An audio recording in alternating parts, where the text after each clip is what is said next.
Но этот тренинг, он мне очень понравился в том плане, что здесь собрались такие классные супер женщины южного региона.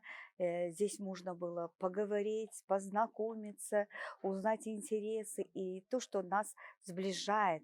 Например, я работаю в школе, да, школа– это зеркало общества. Я здесь познакомилась, и с каждого участника я получила вдохновение и что-то у них.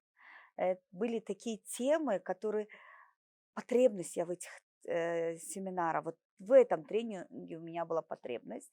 У меня получилось так, что вот открыли скайп мой, туда залили масло, и вот у меня мозг еще, знаете, лучше заработал. В том плане, что новые идеи, новые направления, новые ориентиры я еще получила. И многие вещи мне над тем я задумывалась, да, они показались, как их решить, как можно улучшить, как можно еще поработать, в каких направлениях я могу еще посмотреть.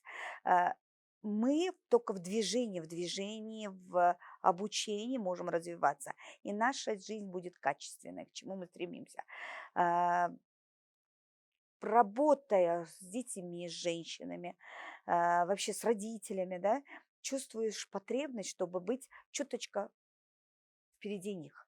Чуточку в мир электроники, цифровизации хочешь еще больше узнать. То, что нам давали на сессиях, да, это открыли еще раз занавес, что мы посмотрели, ага, есть такие источники, где мы можем самореализоваться, получить и сделать нашу работу наиболее эффективной, с меньшими физическими затратами.